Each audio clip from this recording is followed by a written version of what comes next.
Okay, so I'm here with Cliff and Paulann Comins, coordinator of EducationWise Program. Welcome to the show. Thank you. Thank you. Glad to be here. So tell us about the program. What is this EducationWise about? Well, EducationWise is a supplemental education service for students in the Galveston Independent School District. We're basically focused on 5th and 6th grade students at Central. And pretty much what we do is provide tutoring services for students in reading, math, science, whatever subjects that they need assistance in. And it's a free program that students qualify for if they are on free or reduced lunch and attend a Title I school. So what makes this program so dynamic? I think we make it dynamic. Really? How so? We really make it fun for the children. It's more about, it's not just about learning. What we really try to focus on is make learning fun. Of course, you know, it's part of the No Child Left Behind Act, so we want to make sure that being that these kids are going to be doing a different type of a testing, which would be the STAR testing that they have going on right now for Texas. It's going to be a little bit more rigorous than the previous testing that they have had for the Texas state. Because of that, the kids really need to get prepared for it. And that's where we come in, is we want to make sure that they're prepared, but also make the learning fun. Oh, so the test will be harder? Yes, that's really? correct. I did not know that. Yeah. So what are your intentions? Well, we intend to not only focus on making sure that the kids do well on their testing, but also that they have the skills that they need to do well on the testing. It's one thing to in your head, know all the answers, know exactly what to do. But when you get that test in front of you, sometimes all of that stuff just kind of goes out the window. So what we want to do is not only make sure that they do well on the testing, but that they feel comfortable, they feel confident when they go in to take the test, and they feel encouraged, they feel empowered that I can do this because you can. So how long have you been doing this? We started in October. October. So from that time on, what was your peak? And what I mean by that, your highest point in that. What was your peak? I would have to say for me, the peak was the first day that we sat down to do tutoring with those students. You know, it's one thing to have an image in your head of what it is that you want to do and how you want the program to kind of roll out. But when you look at how the program impacts those kids and how much they really were excited to be there, they really wanted to learn, and it really was such a positive experience for them and us. Right. What about you? Well, I would have to agree. I would have to say that the most exciting part of that was actually getting, as you were mentioning, the first kids to really get started. It started off initially with 2. You know, because we slowly rolled into it, and as it got started with those 2, they were very excited, had a lot of fun. We did a lot of icebreakers and things like that to make sure that the kids were comfortable, and they just rolled right into it, of course, as kids usually do. And the thing that I really appreciate about kids is that when it's something to teach and they are attentive to it, they soak it up like a sponge. So that's always a good thing. So Cliff, what are you most proud of? I am most proud of the progress that we're having since we started in October. Now we are, 2 months into it, and right now it seems like there's more and more children interested in it. And in fact, it seems like what's happening is that the tutoring kids that are already in the program are telling, their sisters and brothers and cousins, and that's actually something that they're saying, hey, we're having fun doing this, and so they are telling, their brothers, sisters, cousins, and then they want to also attend. So what is it how do you push your students? How do the teachers that you hire push their students to give their very best? Well, we try to use a lot of positives, a lot of encouragements, those high fives, pats on the back, you did a great job, just the positive reinforcement really goes a long way. I mean, you start off, just with doing something really basic and just letting the kids know, hey, that's great, that, now you're ready to move on to the next step. And just really being able to be motivating and just letting them know you've got this, you can do this, you have all the skills that you need. We're just here to kind of help you bring those things out. So how do you push yourself? You push the children, the teachers push their students. How do the coordinators and the teachers push themselves to give the students their very best? How do you do that? Well, I think that what we do is before each tutoring session that happens usually on Saturday mornings, excuse me, we get together and we plan out. You know, we actually plan our day and exactly the format in which we're going to do it. That allows us to be ahead of the program and then being able to present that to the kids so that they're not in an area where there's just idleness and then there's nothing going on. We always want to make sure that it's a continual learning process throughout. So what do you believe is the magic formula to success? Success for the students or for success overall? Overall. I think the formula is just believing in yourself and just believing you can do it. A lot of times, you know, as we're growing up as kids, you have those adults around you or, you know, people in the community that tell you, you know, as a child, you know, you have your whole future ahead of you. You can do anything. And then for some reason, after you get, you know, older, 30, 40, for some reason you stop believing that you still have your future ahead of you and you really can still do anything. And, you know, we just kind of hit roadblocks, I think. And then just really just, you know, believing you can do it, making a plan to do it, making goals for yourself, and then just do it. So for the parents that are interested in this program, who do they need to talk to? Who do they should contact? Well, we have information out at, like I said, at Central Middle School. There's flyers that have gone out to parents. They can contact their school front office, or they can contact us directly. Then we can go to their home, you know, provide them the enrollment forms. The school office can also provide those enrollment forms. They get that into the system, you know, or they can feel free to contact us if they have any questions, or their school front office. There's a liaison on campus that can answer any questions that they have. Okay. And I was going to say, in addition to that, what we also make sure to do is anytime that there's any type of a PTA meeting or something going on at the school, we try to make it a point to go over so that we can present something to the parents that may not know about the, you know, there's a lot of SES providers out there. We are happy about being with EducationWise. We are a 4-star you know, education provider, which means that it's, you know, 4 out of 5 stars is pretty darn good. To get to the 5th level would be more like the Sylvan Learning Schools and things that you pay thousands of dollars for that you see advertised on television. Well, we advertise and we give our services for free, free tutoring for the children. So I heard that. Well, when I was reading, I was free. Yes, it's free. Absolutely. That is, I mean, really awesome because a lot of, like you say, Sylvan, though you have to pay high dollar for those schools. So how are you funded? I mean, how do you get your money?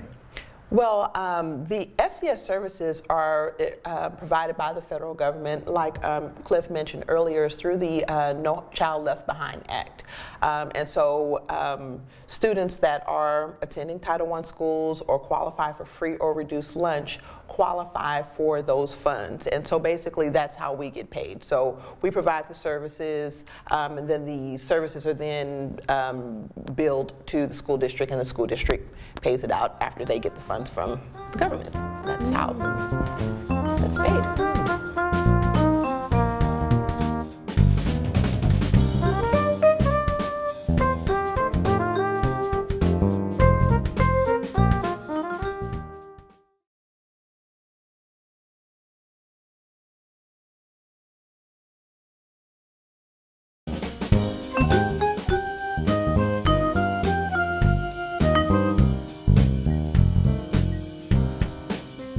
Back with Cliff and Paulann Comins.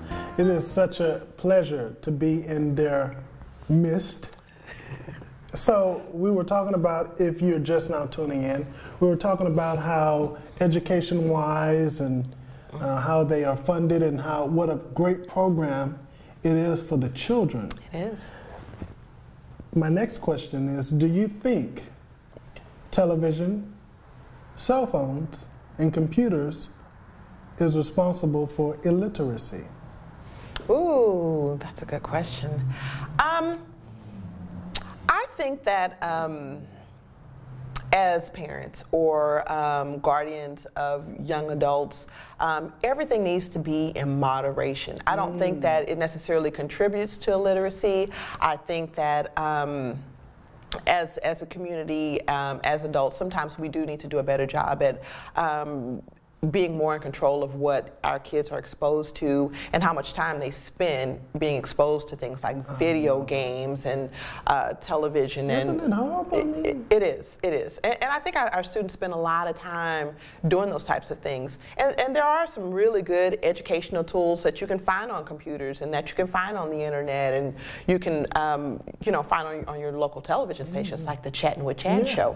But at any rate, but like I said, everything in moderation. And I really do think that we do need to have scheduled times for our kids where there's not TVs, there's not telephones, there's you need to sit down, focus, and spend some time doing your homework, or just if you're not old enough to have homework yet, just sitting down and reading with mom and dad. Those times really build and reinforce a love of reading that I think is really important for our kids today. Do you think the same thing? Well, I think pretty much the same, just a tad bit differently, meaning that children, when they get in, home from school or what have you, they have a lot of idle time to do things other than homework. And a lot of times, if a child had a choice between doing homework or playing a video game, probably 99.9% of the time is going to be video game rather than doing their homework. And then, of course, you have the parent who, of course, comes home. They're ready to start dinner or something like that, and they'll sit their kids right in front of a television to watch cartoons or something while they're going to prepare dinner. Well, in that process of that time frame, if they're not really doing anything or watching anything educational, then I think that could actually end up leading to a little bit of them really not getting some of the things that they could have gotten if they have actually studied harder. I'll give you an example what I'm speaking of. A lot of times I'm online and I'll see. I'm very much of a stickler for grammar, and really? I am very much so. Yeah, so I'll see something where they say where they're using your in an improper context, and so instead of saying instead of the you are, they'll use y-o-u-r, like your, and I have a stickler for that, and I'm like, okay, well now, so where did that come from? If they were studying properly, that's something they may have actually known. And even as I speak right now, there may be people who have no clue what I'm speaking of, but it's very important, I think, to be in an area where your proper grammar and your literacy and things, and that all comes through studying in school. Of course, English was my favorite subject, so.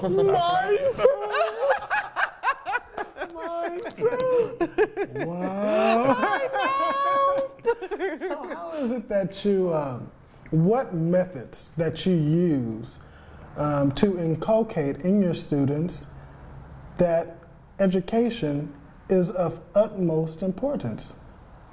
We start off, like Cliff mentioned earlier, we start off each session with like a little icebreaker, getting to know you kind of a deal. But then following that, we do have a little bit of a time where we kind of say a few little motivational words as far as, the importance of them trying their best and just working really hard. And, sometimes when we're sitting down and we're working with the students, they'll talk about things that happen at school, a problem that maybe they're having with a teacher, those types of things. And, we're there as, adults to kind of guide them in making some better choices, making some better decisions, maybe looking at it from a different point of view. Okay, now maybe put yourself in your teacher's shoes. What do you think your teacher is trying to tell you? Or what would you do if you were standing in the teacher's shoes and she was a student? I mean, how would you approach that issue?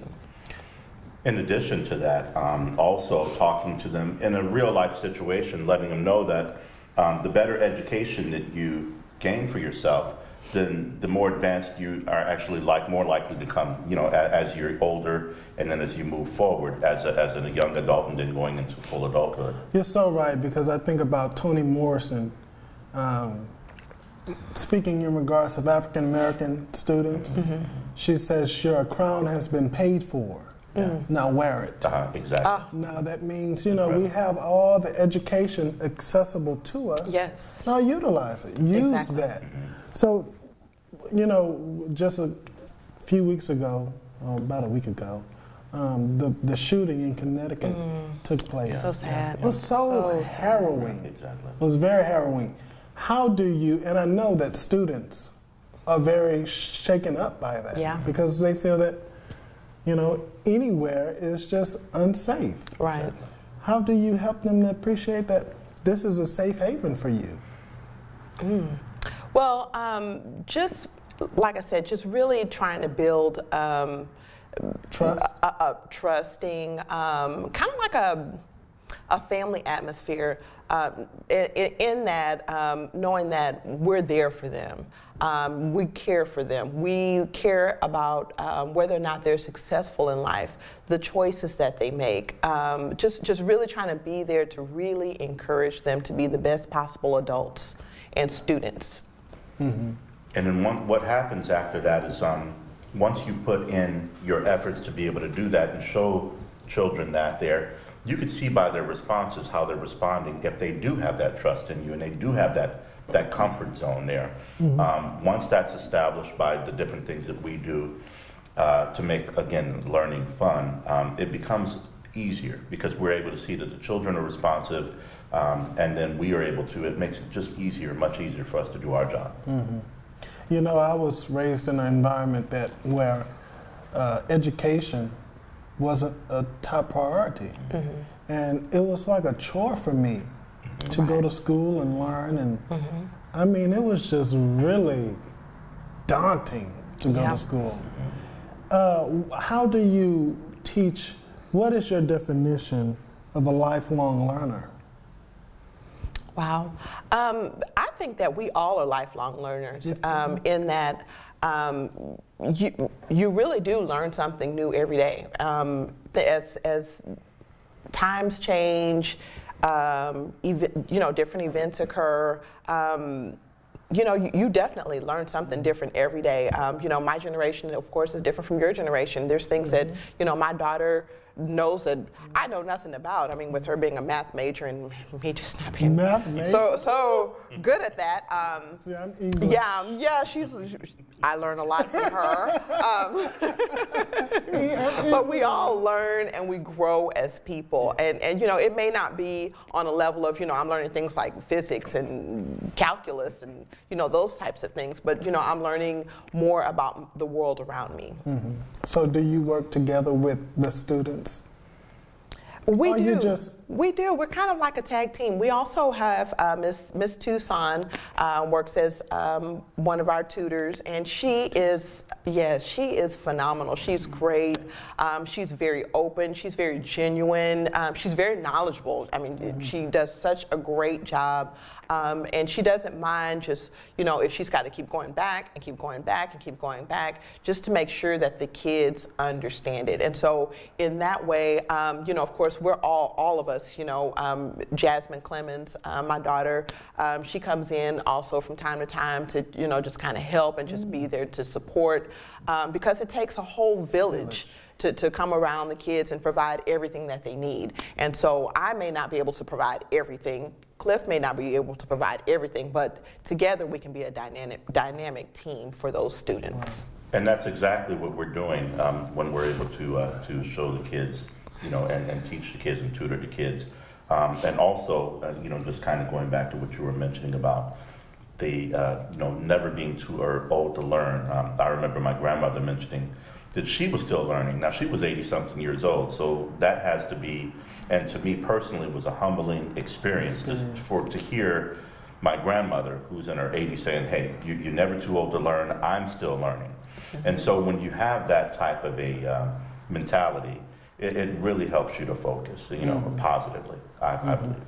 I am so excited about this program. I am too. When I was reading on the philosophy of it all, I said, what can I do? Can I pass out flyers? What can I do? But this is the best way to do it. On television!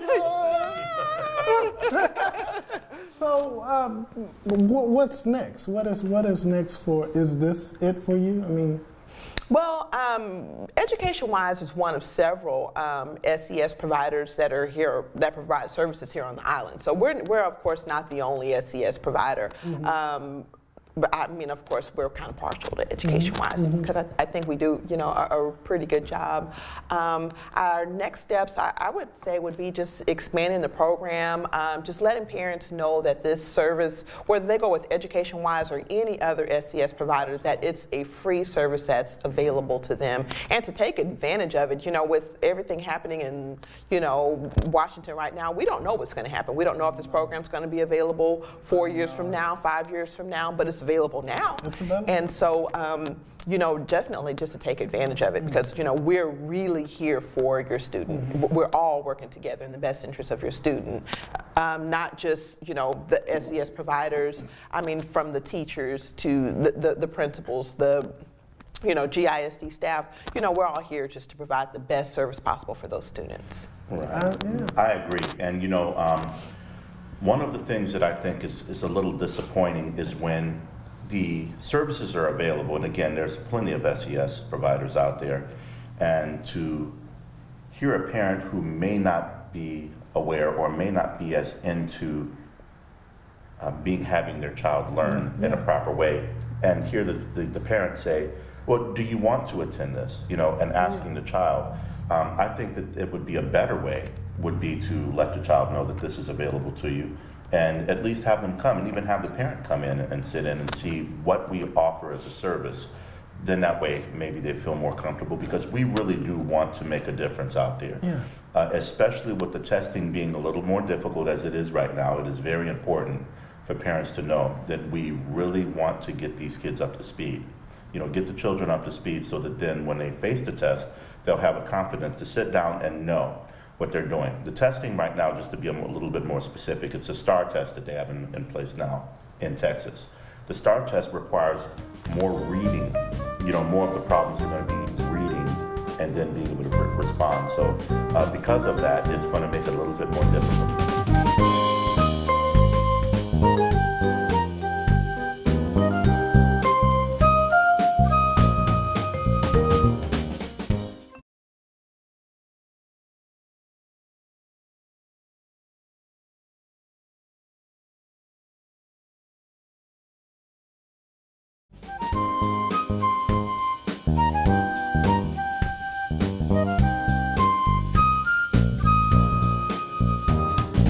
thank you for your time. Thank you so much. Thank you, Chad. Thank you. I really do appreciate it. And again, this program will have certain success. I know it. It will have certain success. I feel it in my bones. Thank you. Me too. Yeah, but we pray that it will. Yes, we do. It will. It will, because education is the key. Yes, it is.